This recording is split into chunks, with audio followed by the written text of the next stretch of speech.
During his first few years at school, our son played by himself for the most part.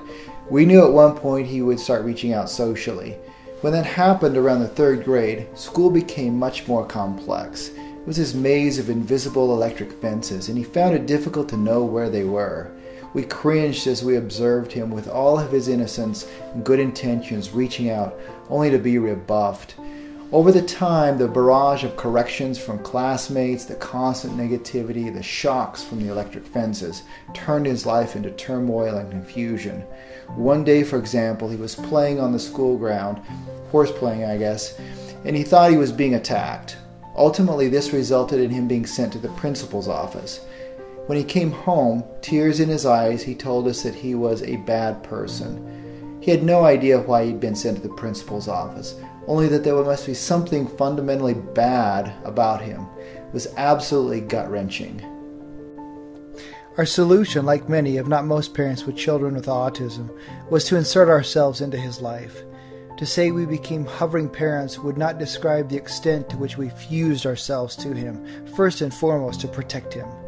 Every birthday party, play date, or scouting event, one of us was there, usually under the guise of helping out.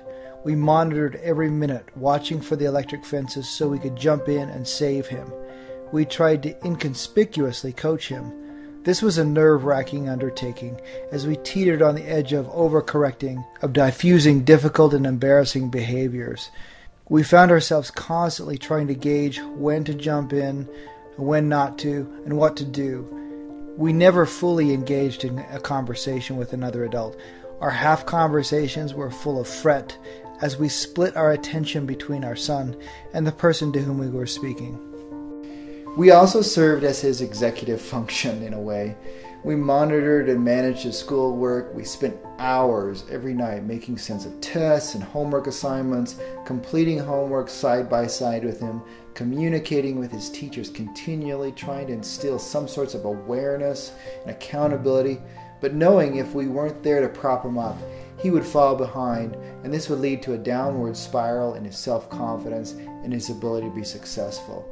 So very often we, as parents, inadvertently can become a prosthetic over time to our children with high-functioning autism. We can become so inextricably fused to our children as protector, as executive function, that this role becomes normal. If we're not mindful of the need to safely and gradually transition independence to our children, we can very easily create a chronic overdependence, underdevelopment, and sometimes resentment.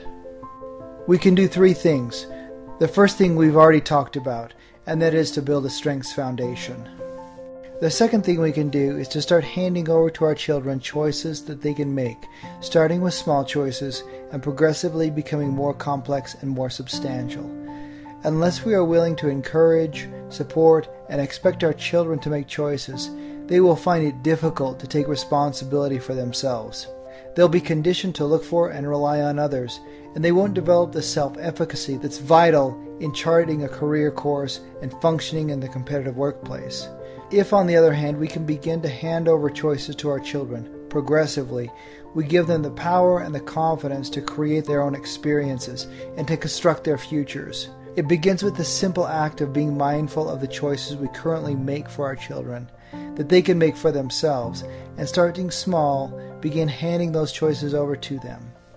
The third thing has to do with the real act of being responsible and accountable for ourselves, our activities, and in the context of career, our work. Just like with making choices, we can look for and become aware of opportunities to allow, facilitate, and expect our children to do things for themselves that we currently do for them. Again, we can start small, for example, having them pay the cashier and check out at the grocery line, or mow the grandparents' yard, or sending them to the neighbor's house to borrow a tool. Of course, this is all dependent on age and functional level. We certainly wouldn't want to put them at risk or ask too much of them too fast. But daily life presents many opportunities to allow children to act independently if we look for them. Obviously, this isn't everything that can and should be done in transitioning independence to children. But these 3 things, number 1, building a strength foundation, focusing primarily and overwhelmingly on strength versus weaknesses. Number 2, facilitate and support and expect our children to make choices for themselves, starting with simple choices and moving to more complex choices. Number 3, progressively provide opportunities for them to act independently and do things on their own. Again, safely, but progressively, starting from simple, moving to more substantial. These 3 things will go a long way in helping to transition independence to our children and loved ones with autism.